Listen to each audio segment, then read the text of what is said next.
Cool. And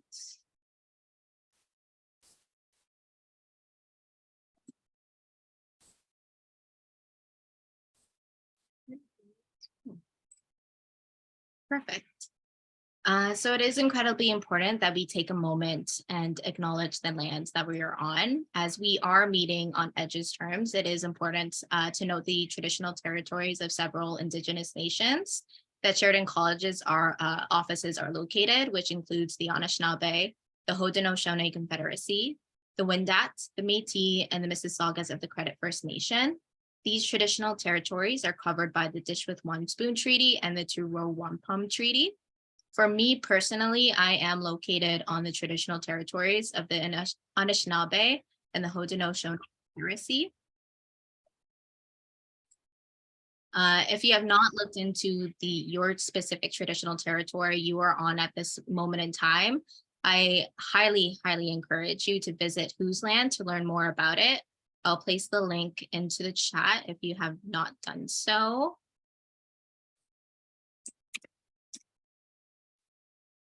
Perfect. And at this moment in time, I also want to acknowledge how much this land has sustained me and my loved ones. Without this land, myself and yourselves would not be here striving to achieve our goals. Lorena will be speaking on Indigenous principles and how acknowledging the land is incredibly important. But I definitely want to touch upon how much we need to take care of the land. And not just the land, but the water, the air, and all living beings around us. So please reflect on what you're doing now to ensure that the land, the water, the air, and all living beings will flourish 7 generations from now. And one of the ways we can start moving towards the right direction is definitely acknowledging how much we take for granted what the land, the water and the air and all living beings does for us every single day. So I'm going to pause here for a couple seconds for everyone to reflect on a piece of the land that they are very grateful for, and reflect on how you choose to, in the future, not only sustain it, but strive for it to continue to flourish in the future.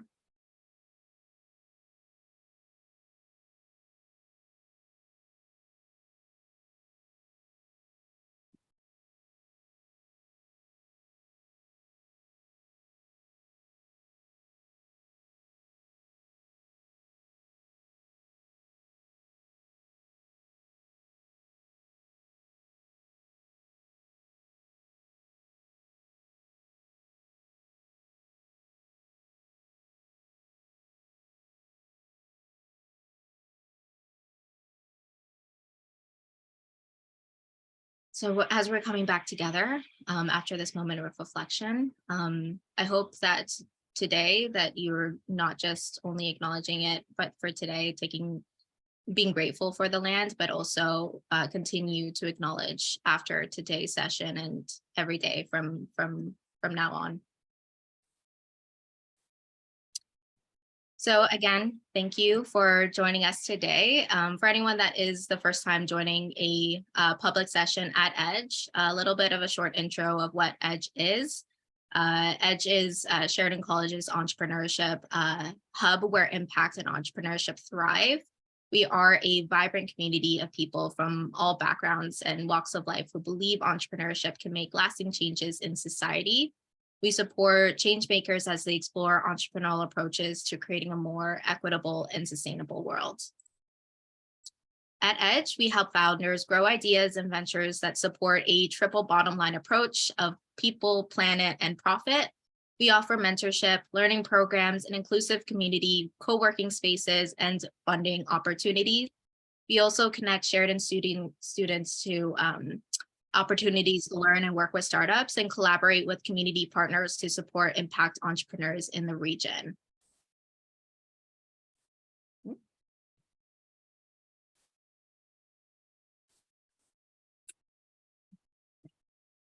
Glitch for a second. Something very, very exciting is that we have co-working spaces. So if you've been looking for affordable and centrally located co-working spaces in the heart of Mississauga, We have a co-working membership starting as low as $100 a month. So this includes hot desk space, access to our kitchenette with all day coffee and tea, meeting room time and discounts, a business mailing address, and a lot more. So if you don't also want to make the commitment for a month, we also have day passes available. All of our plans are month to month and flexible for you and your teams. As a note for anyone that is joining us today, anyone that is a Sheridan student, you also get a free membership to Edge's Student Lounge, access to learning modules on entrepreneurship and change making, access to our staff advisors and peer community as well. So if you are interested in any of these exciting memberships, I am putting the links into the chat.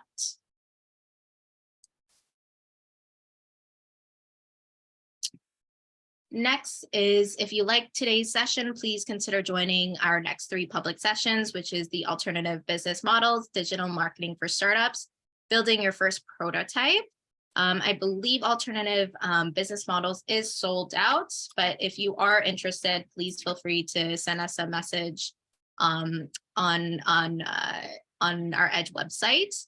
Or as well, I can always put into the chat my email if you are interested. It is a public, it is an in-person session, so please keep that in mind. So if you are interested in registering, I put the link into the chat. Next, but definitely not least, if you want to get into the know of any of our other public sessions, a great way to know is by following us on our socials. So we are on Twitter, Facebook, Instagram, LinkedIn, and we do have a website. So please consider following us on our socials. And last but definitely not least is finally introducing our wonderful facilitator for tonight. Lorena is an Anishinaabe, born and raised in Windsor, Ontario, an experienced educator with a demonstrated history of working in the nonprofit industry. Lorena specializes in the development and facilitation of training embedded in adult learning principles, trauma-informed approaches, and Indigenous ways of knowing and worldviews. She's also skilled in nonprofit organizations, youth development, facilitation, training, design and delivery, and proposal writing. Lorena completed her Master of Education at York University in April 2022, focusing on urban Indigenous education. Lorena prioritizes balance in all areas of her life and believes that culture, language, family, and mentorship have helped her become who she is today. So thank you again, Lorena, for joining us for tonight's session.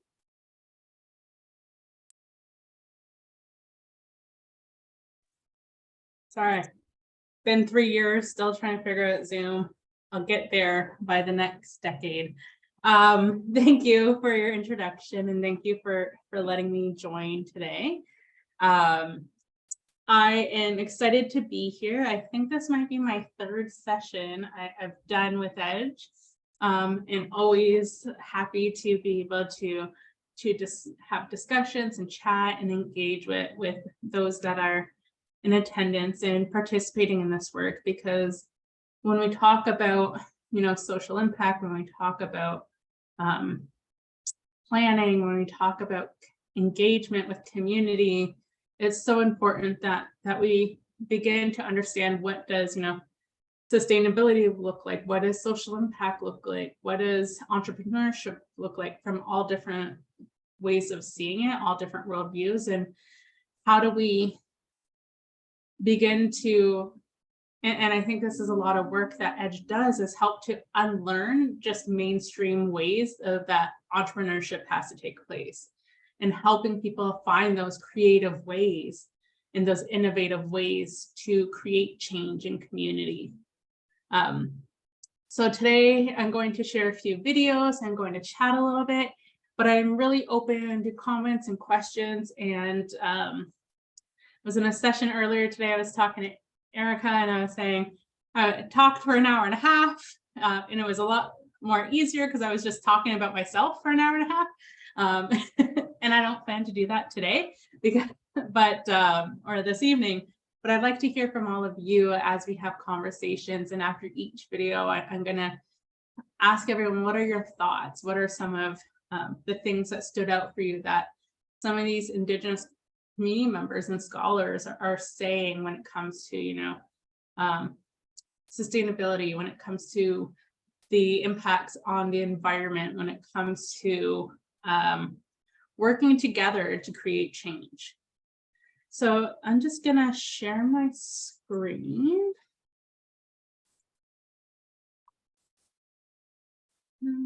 See if I can do this properly.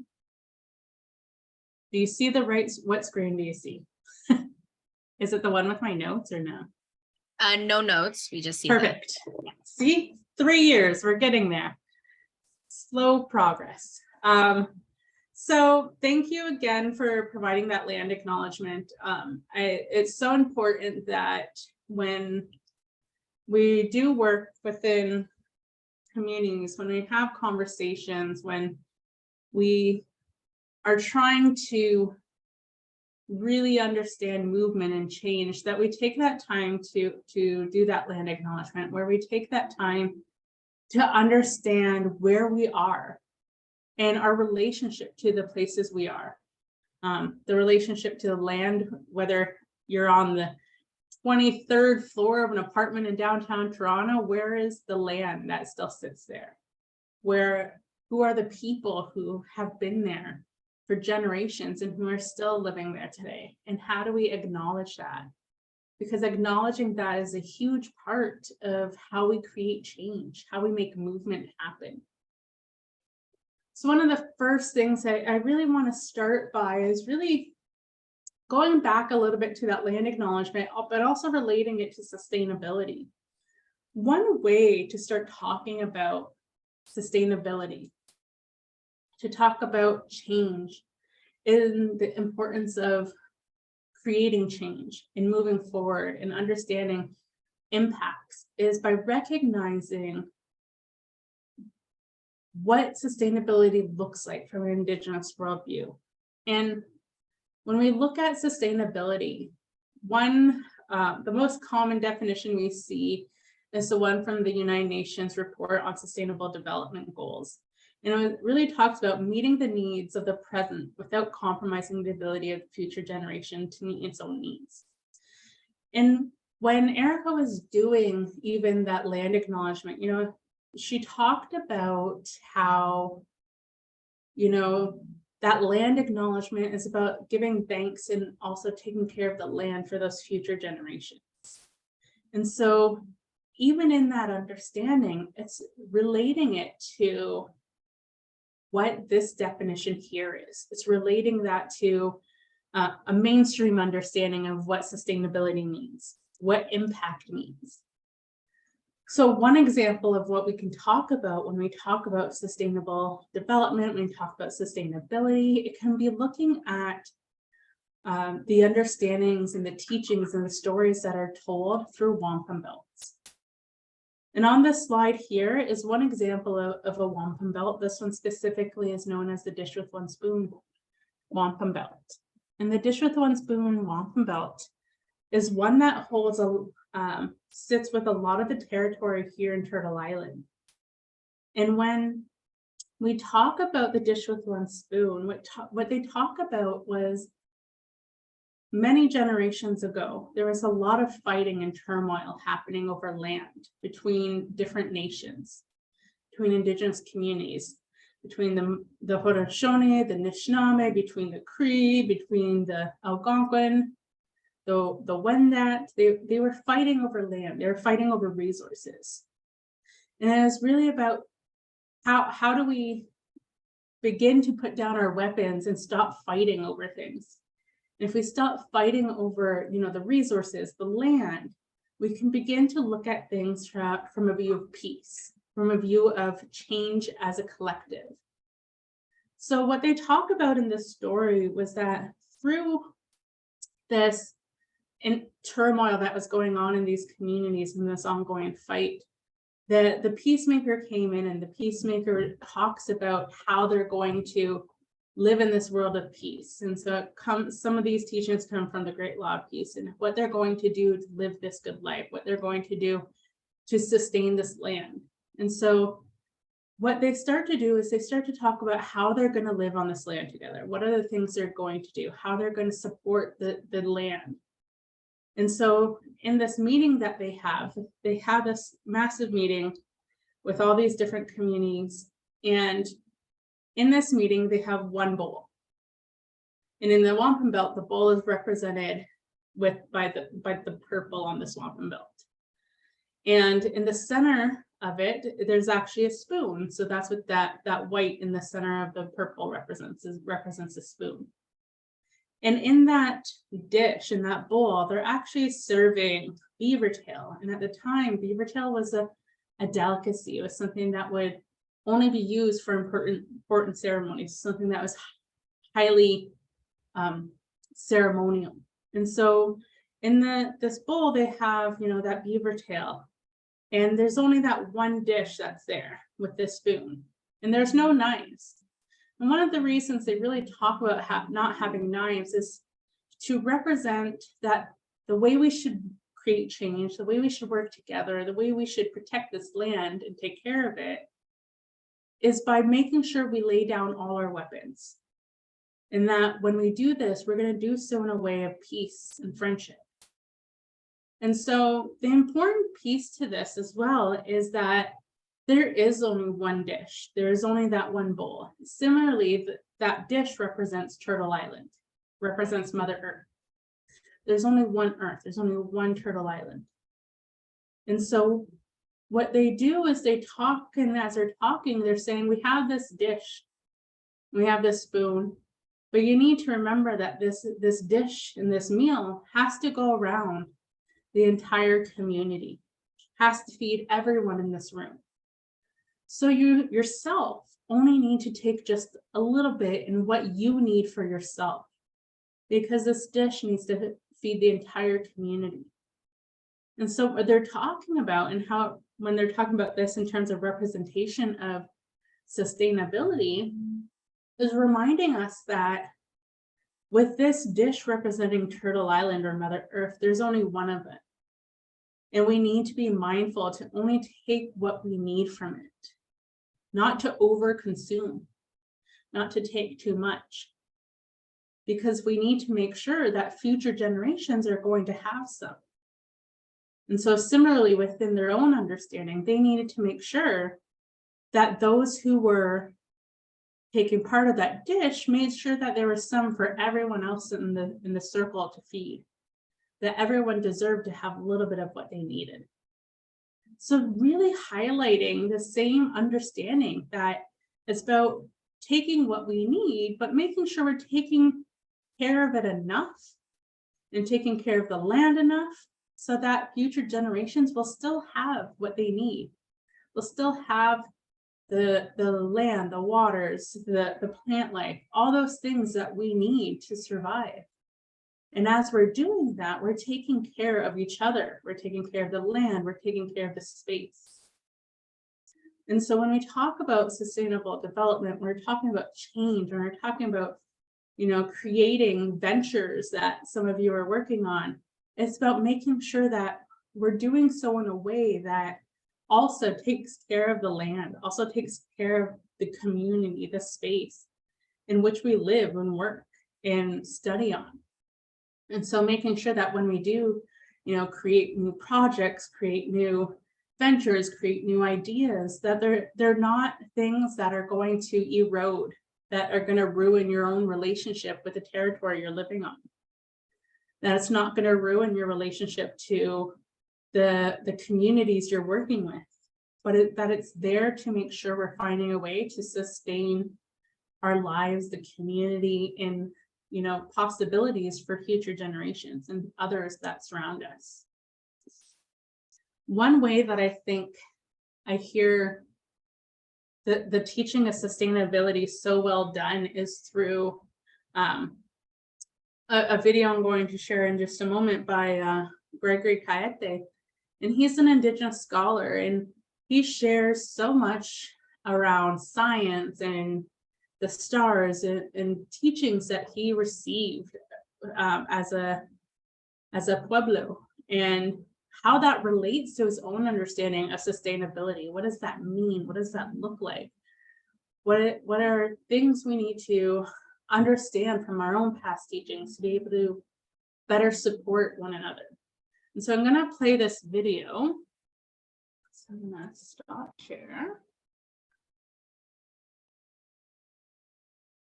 and try and reshare my screen.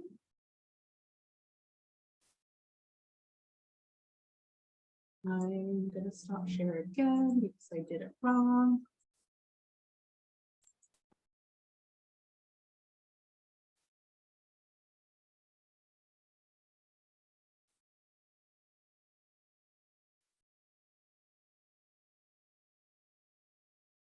Okay, someone give me a thumbs up if you can hear once I press play.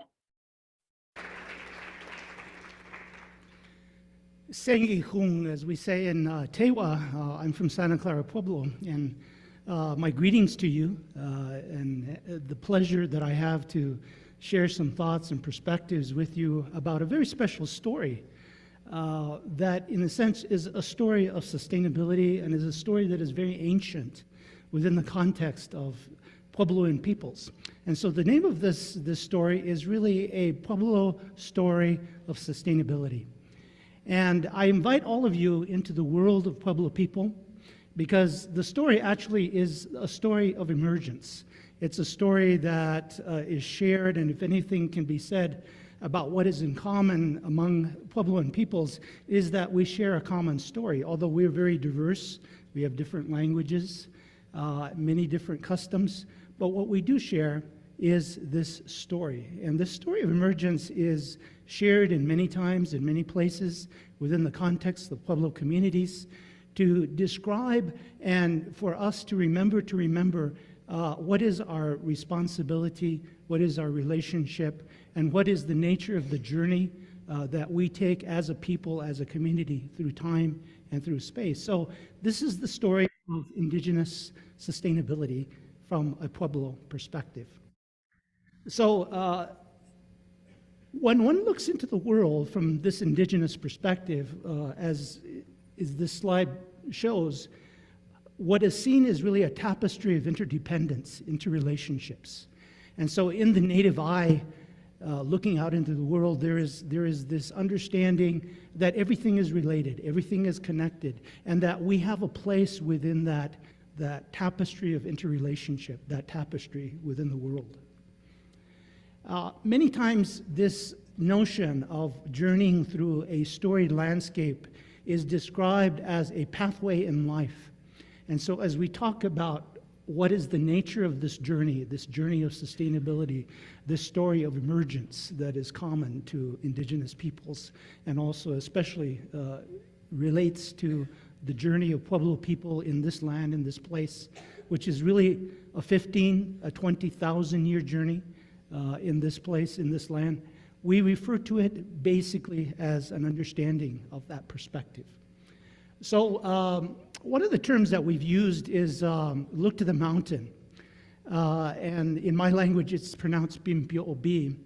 And when one says that, one begins to understand that when you look at something that is vast and large and has a very important kind of meaning to the people, that you have to look at the past, you have to look at the present, and you have to look at the future to have a complete perspective of understanding of where you may go and what you may do. Within the context of this, water as life is one of the first understandings of relationship and responsibility. The understanding that water is a part of all life, and that this is an important and essential understanding of relationship and responsibility. And in this metaphor, one begins to look at, in a sense, the mirror of the past. In this sense, this understanding that in order to understand yourself, you have to look at your past, and that mirrors back to you what you may do in the present and also the vision of the future. So as we move forward, as I said, Indigenous peoples, Puebloan peoples have been here for a very long time. We have a very long history, beginning with the Paleo-Indian hunters, evolving into the times of the first Puebloan communities, the first clans, evolving in time into the creation and forming of the first communities and forming the land in ways that allow us to create our communities. Those communities then becoming more and more complex, and with that complexity there's an understanding that issues of sustainability become paramount to the survival of those communities. So in time, the understanding of that journey or that pathway through life and through that storied landscape brings us to the present time, so that there's a continuity between Puebloan peoples of the past and Puebloan peoples of today. So this understanding is a very, very essential understanding that is conveyed in the stories that we have. First is our relationship to animals, and this Hunter's Canteen from the Jemez Pueblo with the Heartline represents that very essential relationship that Pueblo people recognize, and that very special story that we have a relationship with animals. That takes the form of one of the metaphors that we often use for seeking life, hunting for life. So the whole notion and whole complex and history of hunting becomes a part of this process. Puebloan peoples dance for life. We dance our relationships with these very, very important entities that give us life both individually and within the context of community. One metaphor that I was reminded of was my grandmother used to say, "Hung indagimo," we are all but corn. And the idea of this notion is that, as you can see, there's each of these corn kernels are individuals. They're going to evolve into individual corn plants. But their characteristic is that they lean against other corn kernels on that corn cob. The corn cob is the structure of the community. The corn kernels are the individuals that make up that community. It is that understanding that unity in diversity matters and is very important in the context and creation of community as a whole. Our relationship to the Earth Mother is represented in this slide, the corn mother and her children. This understanding that the mother of all life essentially is the earth, and that she represents this spirit entity within the earth itself that comes forward in the context of this understanding of this story. And so tied to this is a whole complex of what is called Indigenous knowledge, traditional Indigenous knowledge, which in a sense is a complex of understandings that have been conveyed from generation to generation that allow us to understand not only our relationship to each other, but our relationship and how to, in a sense, cultivate that relationship and sustain it through time and through generations. As we dance the buffalo dance, so as we dance our relationship to animals, we also dance our relationship to plants. And so the complex of corn dances that one witnesses actually beginning very soon and all the way through the life cycle of corn, all the way to harvest, is a representation of this understanding and this coming together to remember what is important. And that is really the sustainability of the people, the sustainability of the community through time and through generations. So what is it all about? You know, ultimately, what is this whole notion of sustainability really about?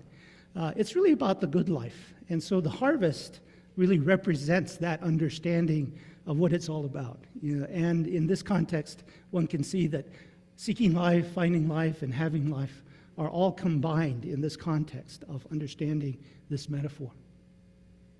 And so finally, you know, this notion of native well-being, native foods, native health, native community, native family, native art, native teaching, native learning, becomes all of the ways in which, within the context of Puebloan communities, we reinforce and we remember what it is to be a part of the community and also to sustain ourselves as cultures through time and through generations. Likewise, as we sustain the land also sustains us in the context of this notion that we are related not only to the plants and to the animals, but we are actually very much the land itself. And so I leave you with these thoughts, these perspectives about understanding through metaphor, through image, through remembering to remember, what is important. And so our feast, that food for life, in the context of celebrating our elders and the notion that they convey to us understandings and perspectives that are important to carry into future generations. And this whole notion that the spirit of sustainability is coming alive again. We call this the Indigenous mind rising. One can also say that it is the time when we must, as people of this earth, begin to once again respect and honor, and in a sense begin to follow the music and the song and the dance of Kokopelli. He beckons us on. Thank you.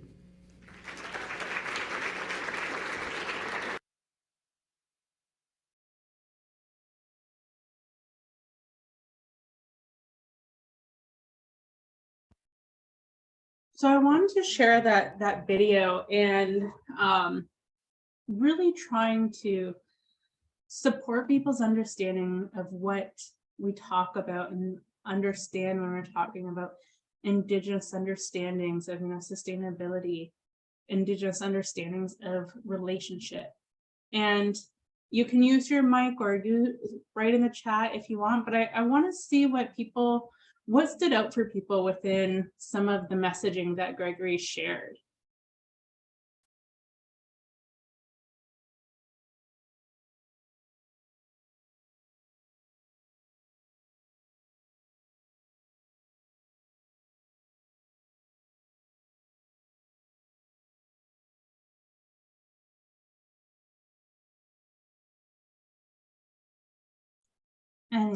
Anyone, there we go. I see in the chat, it says we are part of the land. And that's a really important piece that Gregory does share. And it's something I often, when I do work around cultural competency, community awareness, is many of us, we grew up with the understanding that, we can take and consume all we want and there'll be no consequences. And when I talk about the differences between Indigenous worldviews versus Western worldviews, oftentimes, the human in the Western worldview is at the top of the pyramid and everything else is beneath it. Where within Indigenous worldviews, there's it's a circle and everything is part of the circle. And I always talk about how, from an Indigenous perspective and Indigenous worldviews, we are part of nature. We are not above it. And being part of nature really means that if we did not, humans cease to exist tomorrow, we'd all just ended. Pandemic came back worse. Not trying to trigger or traumatize anyone, but we all cease to exist tomorrow. The land, the animals, the waters would thrive. We saw that in the pandemic. We saw that in countries where the pollution was the worst. Within a few weeks of people staying at home, not driving, having to drive to work, not as much people using emissions, that a lot of the air quality in the ozone layer actually began to heal itself. And so I always talk about, if we cease to exist tomorrow, the world would heal itself. It would be better than it's ever been. Whereas if the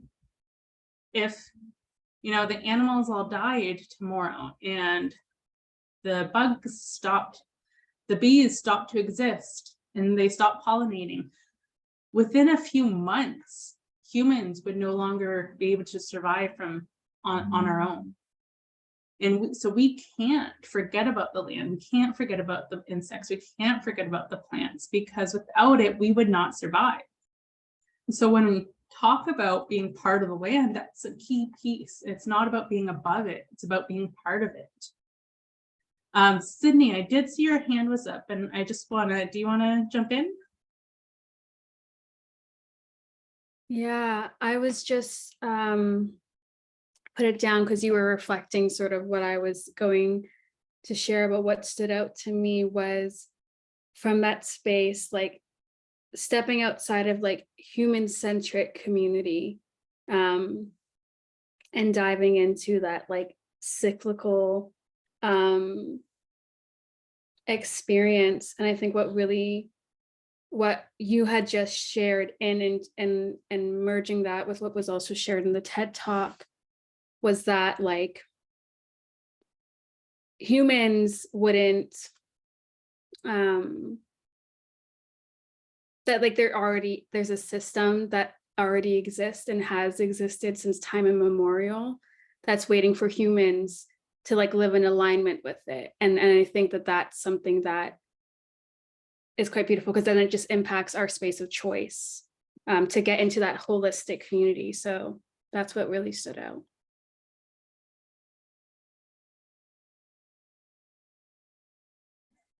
Thank you so much for sharing that. Sorry, getting on mute still. Told you, 3 years. But thank you for sharing that and adding that. It's so important to really listen to those pieces of being, not human-centric, about having that understanding of cyclical relationships, but also reciprocal relationships. We can't take and take and take from the land. We have to give back. That's part of reciprocity, is being able to have that give and that take from those relationships. And I see here, Min, you identified that sustainability or life was ingrained in Indigenous thoughts and beliefs, while in the West, a lot of people see sustainable as a extra or a one-off thing. And that is a key thing. It's always seen as well, now we got to add sustainability on. But how do we have sustainability just integrated into the things that we do, into our relationships, into our connections, into the work that is key to what we do? And part of that is that reciprocity understanding. And it's the same thing, not just when we're talking about sustainability when it comes to land, it's sustainability when it comes to people energy too, about making sure that we have that reciprocity that is key to those relationships, making sure that we're working in a way that is a give and take, that it's about respect and how we work together to achieve something. Another key piece I just would like to always share, and something that always stands out for me, and I've written it into some of my master's papers and things like this, and almost any course I deliver, is one of the pieces he talks about is, he says, we are all but corn. And he talks about the corn cob and how the corn cob is the cob itself is a structure, and on it there's hundreds of kernels, but the kernels are all connected to each other, and each of those kernels are an individual, but they're part of a collective. And it's about sustaining each other, but also recognizing that importance of our diversity. And it's the same thing here in Canada and North America, around the world. We're all unique communities, we're all unique individuals, but we're also part of a collective. We're part of a community, and how we work together to create change, to create, sustainability, to create social impact. Whatever we do is not just about us as the individual, but as us as a collective. And how do we find ways to support not just an individual need, but a collective need? And Robin, you added, what happens to land eventually happens to us. We all have a responsibility to the land and communities we come from. Absolutely. And thank you so much for highlighting that as well. So I'm going to go back to sharing my screen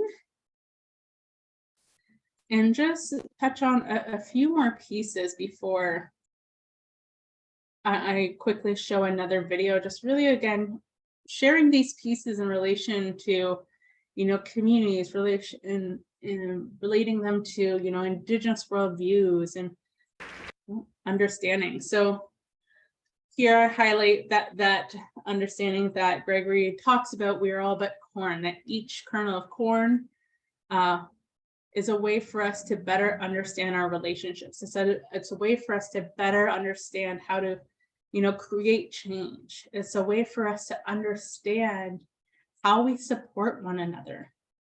The more of us working together as individuals, when we bring our individuality together and our uniqueness together and our diversity together, we create this beautiful image. And I love the image of, especially traditional corn, because it's so vibrant and you see all the different colors in it, and you see how each of them are so unique, and each of them has a different lightness and color to them. Even the ones that are all purple, you see there's the dark purple and the light purple, but they all make this beautiful image of something that creates its own community. And so when we talk about our relationships, when we talk about sustainability, we talk about, becoming change makers.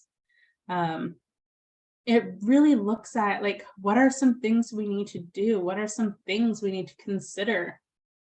When you're looking at creating, ventures, you're looking at creating social impact change, you're looking to create, sustainable development causes. Some of those pieces that's really important is asking yourselves, what can I do to make a difference in my community?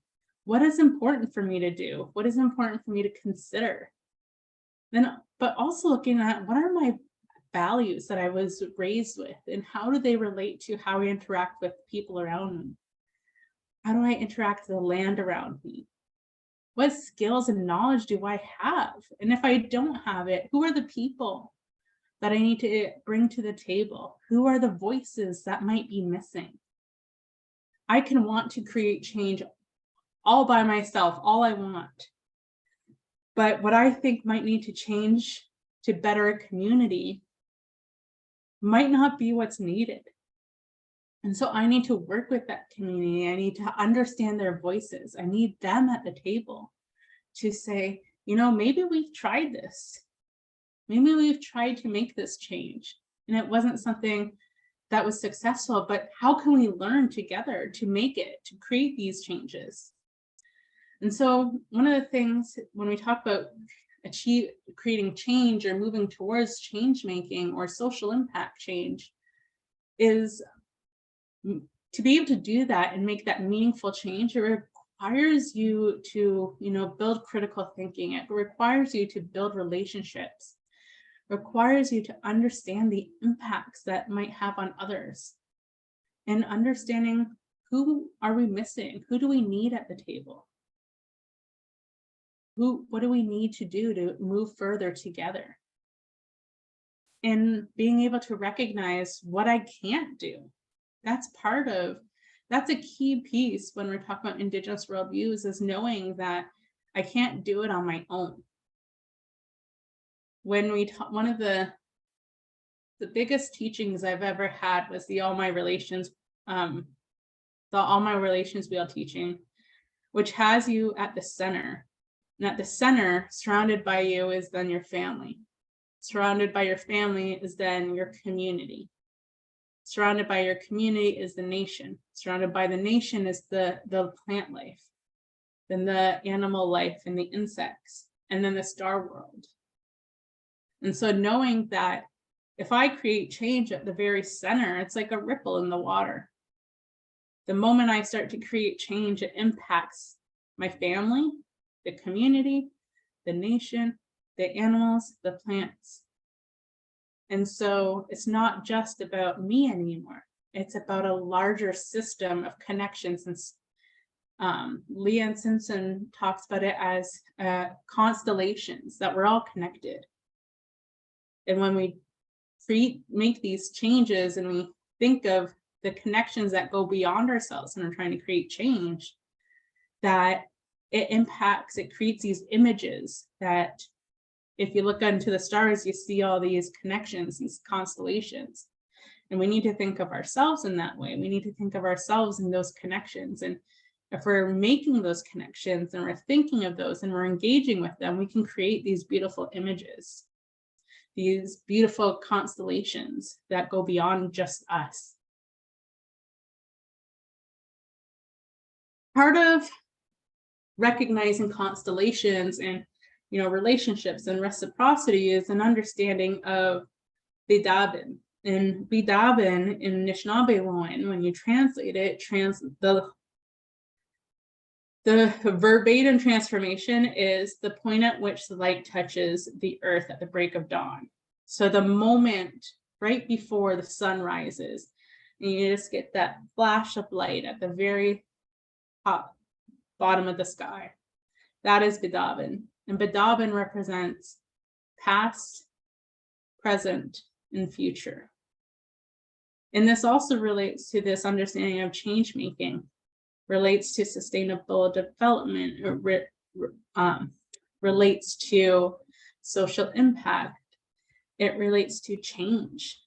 And when we think about it and we think about past, present, and future, it's recognizing that no matter what I do today, I'm doing it because of what happened in the past, from those generations that have come before me, from the sacrifices they've had to make, the challenges they've gone through, the strength that they've carried for me to be where I am, the successes that they've had. That's why I'm here today. And what I choose to do today to create change, to be successful, to go through challenges, is going to then impact those future generations, that future. And so whatever I do today, it's about me remembering those generations that are yet to come, but also by honoring those that have come before me. And so all of us have our own stories, our own histories in our families of why we do what we do. Why, for those of you who are part of the venture project and edge work that you're doing, and you're creating your own projects, you're doing it for a reason. You're doing it for, part of it might be something you're passionate about, something that happened in your family, that why it's important to you. But something in our histories have brought us to why we're doing these things, why it makes us want to create change. And the hope is that as we're doing this, it's going to create that change for that future. And so it really relates to that understanding of Bidabin when we're talking about past, present, and future, and how we live that good life, how we live that Binmaswin. When we recognize the past, present, and future, we really can wrap into a larger vision of what change can look like when it goes beyond ourselves. So bringing it back to that, I talked about the all my relations wheel. This is also an understanding that was designed through a research project, but really looking at how do we live that good life? To live that good life is to honor those past, to recognize our present, and to create for a future. But it's also recognizing that when I'm taking care of myself, I have to, and I'm looking at creating change for self, I have to do so physically, mentally, emotionally, and spiritually. And that I need to remember all of that. I can't forget one of them. And as I'm doing that, I also have to take that into consideration from my immediate family, the extended family, my ancestors, the community. And really, what does that look like as a whole? When we're able to move beyond just the self, when we're able to look at change that impacts not just self, but it creates positive, sustainable change for the entire communities, we're able to move towards that Binmaswin, where we're taking into consideration the notion of balance, the notion of community. And it doesn't just mean that Indigenous worldviews is the only thing that's going to make things better. one of the courses I'm teaching right now at Sheridan is called Healthcare and Indigenous Peoples in Canada. And one of the conversations I'm having right now is about two-eyed seeing. It's about recognizing that, you know, there's been a lot of impacts that have happened to Indigenous people in terms of healthcare within their life. And we're at this point in our lives and time where it's really important for us to recognize Indigenous health practices and wellness practices. But at the same time, it's important for us to also recognize the benefits that, you know, Western health practices have been able to provide, and those supports that have been established that have helped healthcare move forward, have helped identify needs in certain communities. And so what we're talking about is this notion of two-eyed seeing is really crucial, not just in healthcare, but in science, in social services, in health, in education, about learning to see from both eyes. So Elder Albert Marshall is the one who coined the term two-eyed seeing. And he says, all people must learn from two-eyed seeing so that knowledge of the physical is not separated from wisdom of the spiritual. So when he's talking about that, he also says, two-eyed seeing is about learning to see with one eye open to the strengths of Indigenous ways of knowing, seeing, and doing. And the other from using the other eye to see from the strengths of Western ways of knowing, and using both eyes together to really see that benefit in community, to really be able to uplift how we work together, how we support this work, how we support communities, how we begin to move forward and heal. One of the, and I think an amazing way to see this represented is through some of the water projects that have taken place, specifically with the late Josephine Mandaman, where some of the water work that she was doing in the water walks was really about taking that, you know, traditional understanding of health and community and the benefits of water and the importance of it, and taking that time to be with the water, taking time to honor it, spending time recognizing it. But at the same time was using mainstream and Western social media platforms to help advertise about the walks that were taking place, hoping to promote it for more people to be able to understand why this was happening, what was the importance of it. And so you really saw those two worldviews coming together to support this work. And if you don't know much about the water walks or Josephine Mandaman, I have a very short 1.5-minute video I just want to share with everyone, just to get a bit of a better understanding. But she also wrote a book. She has a book called The Water Walker. And that's also another way that, you know, using Western spaces to take up those spaces to be able to highlight, you know, the work that was happening, to highlight the importance of the work that she was trying to share. So I'm going to share my YouTube again, wherever that is. There it is.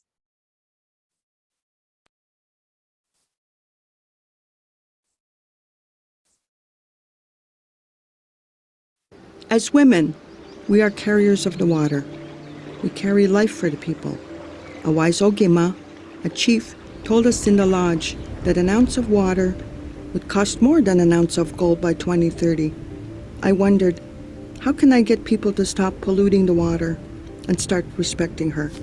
I had to speak up for the water. So I began walking around the 5 Great Lakes with women from the 4 directions of North America. We used copper pails to carry the water. They can clean, heal, and amplify our prayers for the water. Over time, others joined the walk. When we got tired, we said, Niga chichige onjeneba. I will do it for the water. It's our responsibility to raise awareness so we can turn things around. The generations to come will ask, what did my grandparents do? You've heard of walk the talk. This is why I walk.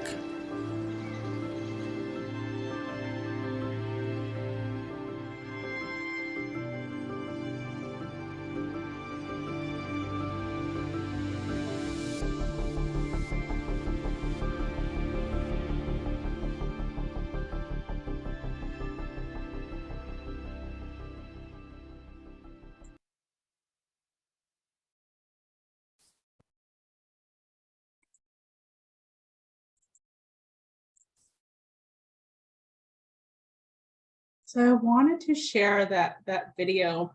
It's a very brief introduction to some of the work that Josephine Mandelman did, and the work that other women and water walkers did to help heal the water. They not only just carry the water in copper pots, they spent time with the water, they talked to it. There's science research that has taken place in different countries that talk about the importance of speaking to water and speaking kind words to it. And when we do that, it can help clean and heal that water.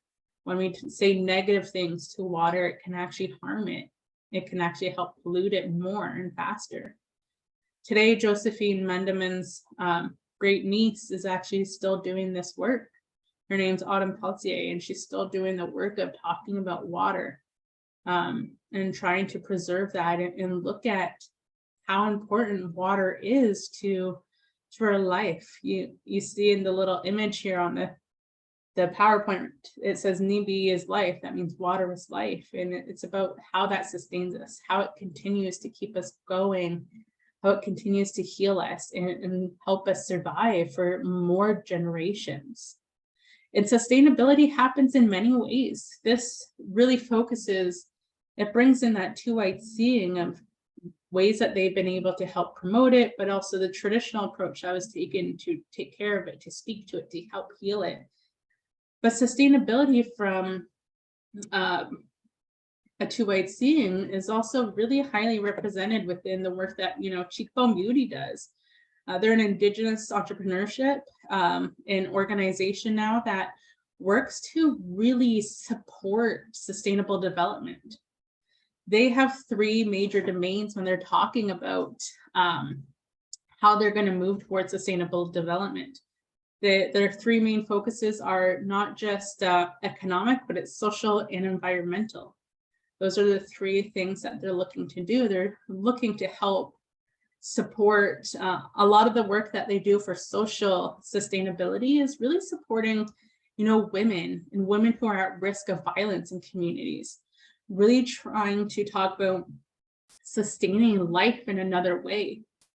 When they talk about, environmental, some of the products they use actually have seeds in it, and then you can actually then plant the packaging that they utilize to mail out the makeup, to then plant tobacco or corn, or they put different types of seeds in there to help replenish our earth. In economic, they're using a lot of that to help support youth programming, to help sustain youth in communities, and really looking at how do they do that? What can they do to help future generations? When I think of this work, they're looking at, traditionally, how can we use some of our medicines, our seeds, the things that we have to grow, and the importance of that. That's that's a key thing. How do we sustain our communities with our traditional seeds that we've had, the plants that we have in our communities? But then how do we, that's that Indigenous worldview, but then how do we economically, in more mainstream way of thinking, how do we do so in a way that changes, that is more mainstream? So they're using makeup as a way to help promote that.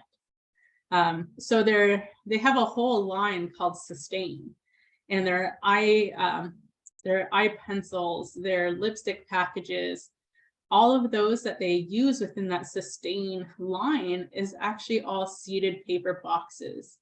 And so all of that is able to then be reutilized and not just thrown out in the recycling. It's actually recycling it in a whole nother way.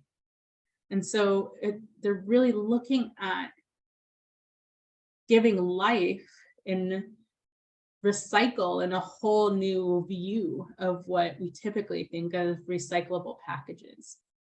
And so when I think of that, I think of how much work has gone into that, how much time has taken to think about all these different areas. They're not just thinking of, they're definitely thinking of the land, but they're also thinking of the communities. They're on the slide here, they have consumer use, but then they're like, what about post-consumer use? Why is that important for us to consider? Why is design really important for us to think about when we're talking about sustainability? So in that, they were thinking, how can we design products that allow for communities to better sustain themselves? How does in the design and the raw materials and the post-consumer use all relate to food insecurity? How can we address food insecurity? By creating makeup. They found ways to do it, to help communities in more than just one area. There's one last video I just want to quickly share. I hope we have enough time for it. If not, I might just play a little bit of it and then share it. I'll still share the link. I'll send it to Erica. It's a video by Winona Duke. And one of the things she talks about in her video is she talks about seeds.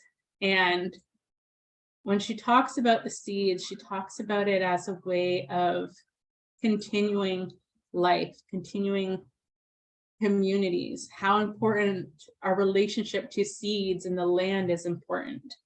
So I'm going to quickly share this video, and I hope we'll have time to watch it all. It's about 15 minutes. I think we should be okay.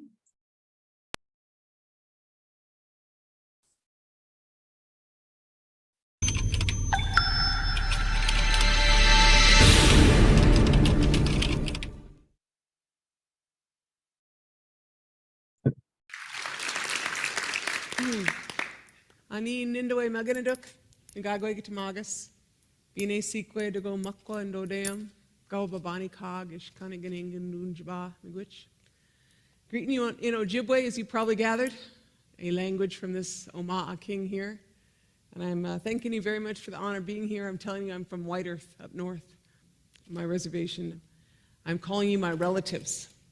I wanted to start like that because I thought about what I'm going to talk to you about tonight, which is that food for us comes from our relatives, whether they have wings or fins or roots. And indeed, that is how we consider food.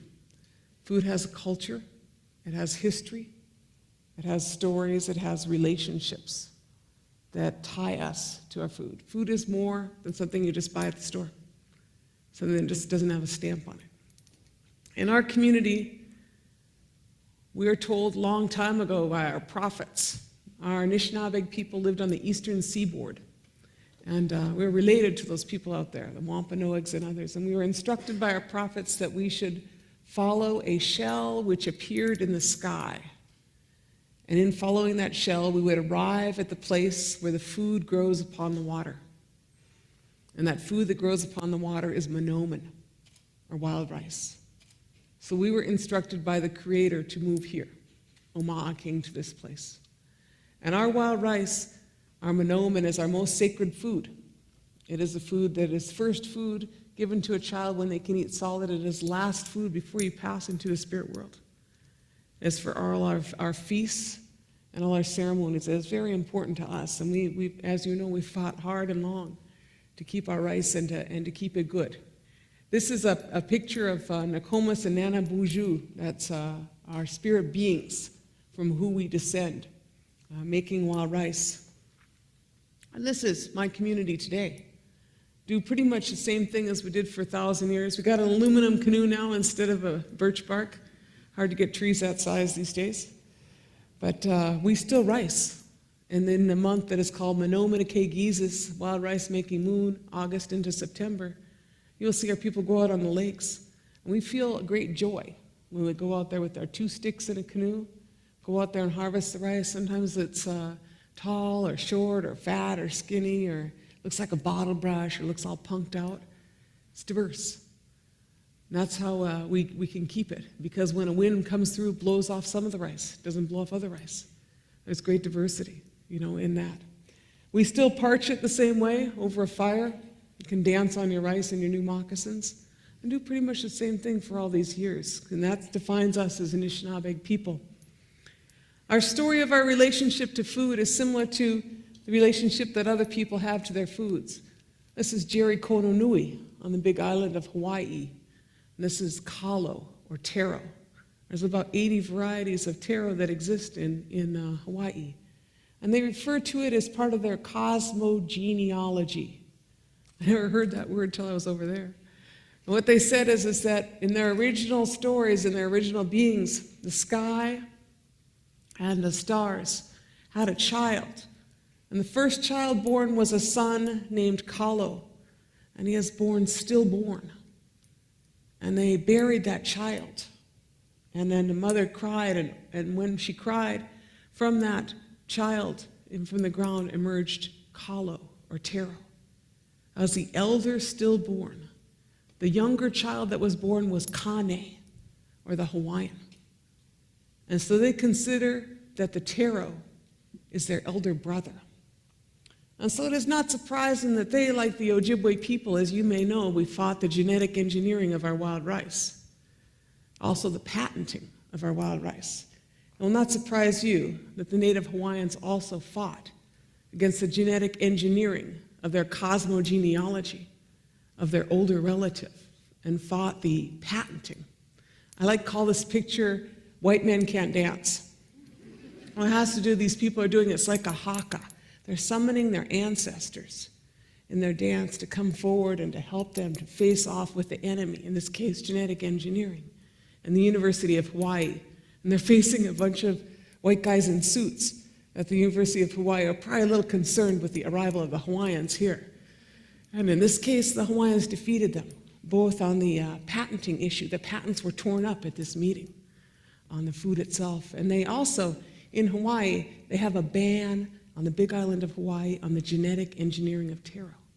One of the first and only places in the country that such a ban has been maintained. But our peoples are very concerned about our relatives and our responsibility to keep them. There's a similar story that is told with the Maori people of Aotearoa, also known as New Zealand. I'm not sure what was new about it, but anyway. So they have this potato there called peru, which has the highest level of Andean genetics of any potato in the Pacific. Andean meaning that it is from South America. And thousands of years ago, seafaring Maoris went to South America and brought this potato back before any petroleum or Captain Cook or anybody.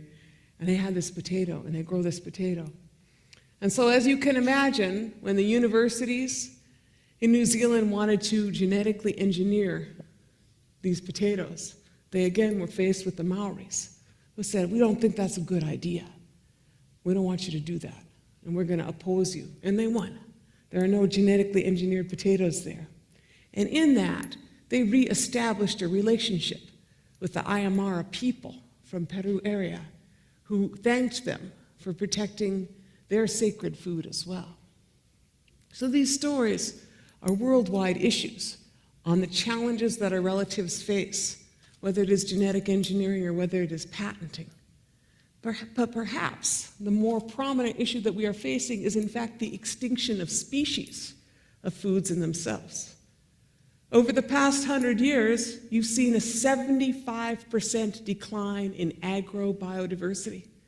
That is to say, the species of seeds, vegetables, common things that existed 100 years ago do not exist today. Many of them extinct, whether in Canada or in the United States or on a worldwide scale. And increasingly, you're seeing that today, for instance, the vast majority of corn that is grown here in this country has one genetic ancestor. This is something that is a little bit frightening.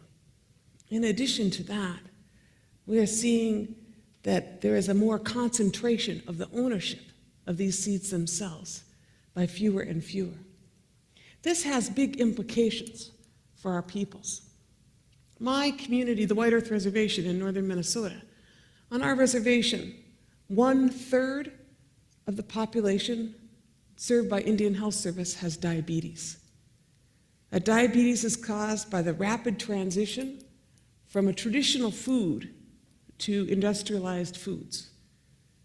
And increasingly that is occurring across this country where dietary-related illnesses are becoming dominant sources of ill health in this country in themselves.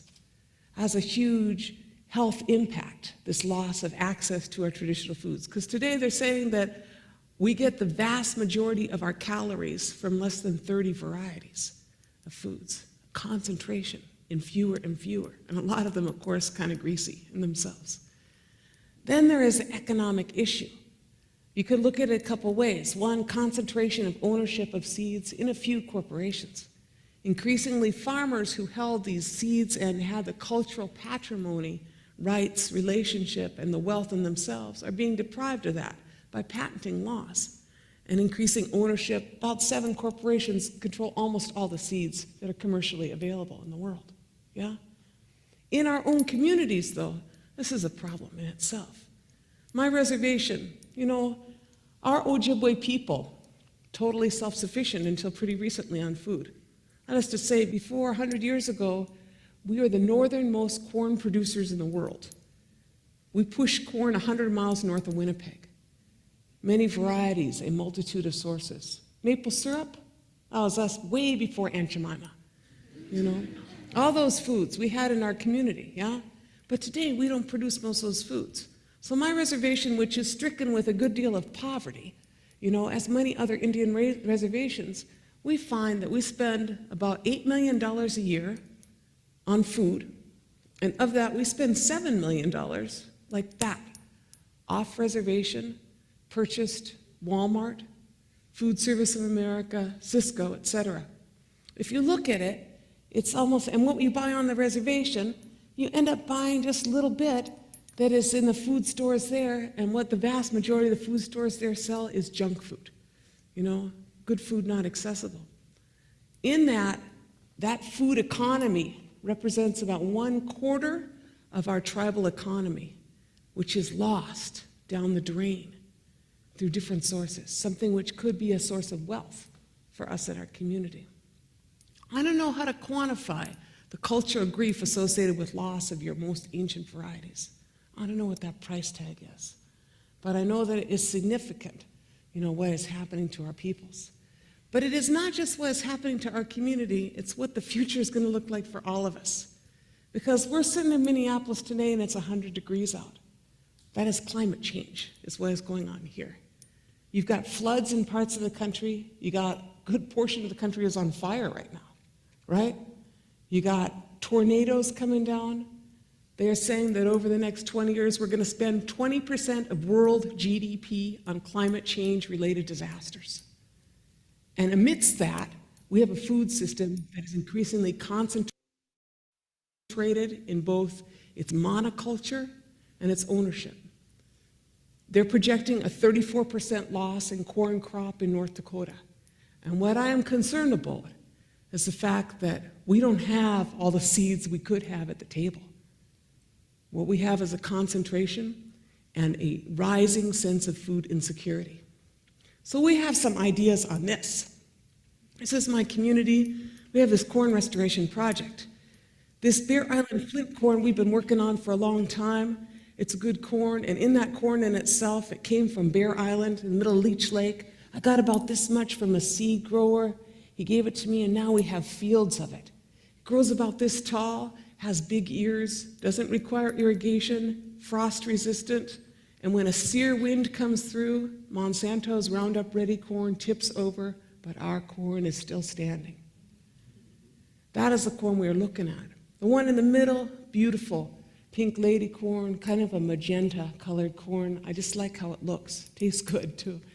And this other one, Pawnee Eagle corn. They say that the Pawnees were given corn from the corn mother, had this corn for all their time. And when they lived in Nebraska, they did good with their corn, and their other people came, the settlers came to see them. And when the settlers came, they got on good with the Pawnees. They traded horses and had them fix their wagon wheels and various things. But the government forced the Pawnees to leave and go to Oklahoma. And when they went, they took their corn with them, but it did not grow. It did not grow.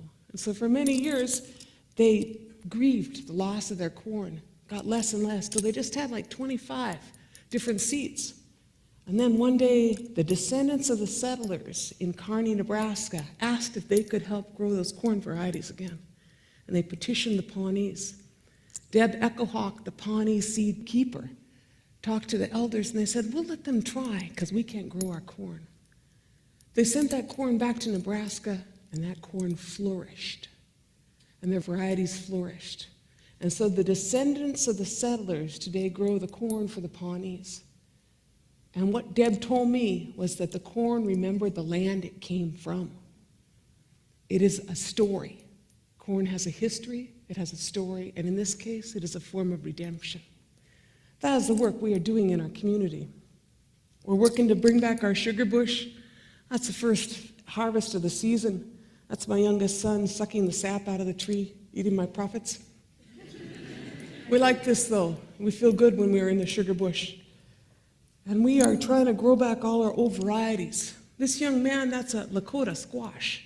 And that squash in itself was given to me in October, and I ate it in May. Why am I telling you that? Because it's a perfect carbon-reduced food. It didn't require refrigeration, freezing, or canning. It just hung out, was a squash, delicious that much later. Yeah? And so it's not just what it's not just that you grow local food, it's also what you grow. Because it turns out a lot of these old varieties are higher in amino acids, antioxidants, protein, trace minerals than anything you can buy at the store. Now, I don't know why that is. What I figure is that in creating industrialized foods that they could move 1,500 miles from farmer to table, they created foods that would respond well to pesticides, were uniform, could be picked well with whatever equipment they were using, and would transport well.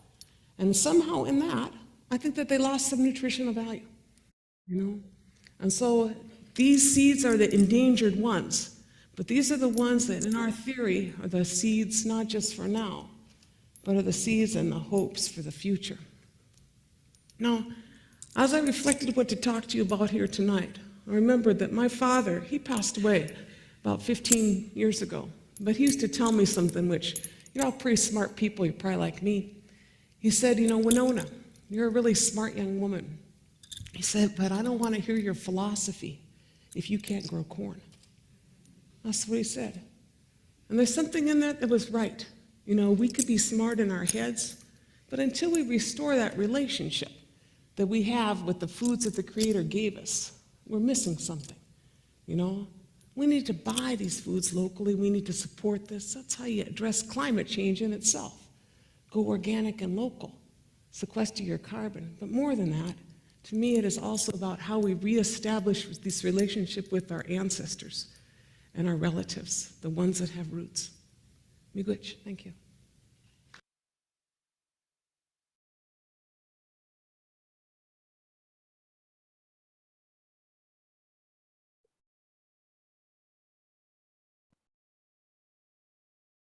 I lost my button. There it is, stop share. Okay, so I know we just have a few minutes left, and just ending on really some of the, from my end, one of the pieces that I think is really key from what Winona talks about. She talks about a variety of pieces when she's talking about, the importance of seeds and food and sustainable development and community. One of the key things she says is, those seeds remember the land it came from. And I think that's an important piece when we're talking about, land acknowledgements, when we're talking about sustainable development, when we're talking about creating change, is that we remember the land, that no matter what we do, no matter what we plan, whatever we try to do to create change, we have to remember the land. And we have to remember that we come from the land and we are part of the land. And so I'm just going to end my part there. But if there's any questions or comments, please feel free to write them in the chat or raise your hand. I know there's just a few minutes left. Robin? Hi, Tanse Bazu Anin. Hello, my name is Robin. Thank you so much for your presentation. I really enjoyed it, and I love how you incorporated a lot of the teachings with the material and in relation to the land, but also being responsible in conjunction through business and the sustainability part with Cheekbone Beauty, for example, but also with all aspects tied into our personal lives. Like, I think that was a really nice like video. I got emotional in that one part with the seeds and how that connection with the seeds, and that's just in relation to other Indigenous people. Like, I'm the Anishinaabe, and so a lot of these teachings I've heard before, but that seed knew that land, and just like personally, where you come from. There's a feeling, there's a responsibility that comes with it, as well as accountability and how you carry yourself and how you approach your life and even your business, right? Like, it has to reflect, I think you even said it yourself, but it has to reflect your beliefs. It has to reflect how were you raised or how weren't you raised, and how do you want to follow up and thinking of those 7 generations ahead, but keeping those teachings too from 7 generations before in this present moment. So there's a lot of takeaways. I'm just like, I'm really, really, really impressed with this presentation, how you facilitated and how you showed up today. So thank you so much, Miigwech. Thank you so much. I just feel so full right now. So that you like filled up my cup up to here. I'm overflowing. Thank you. Anyone else? Any other comments or questions or anything?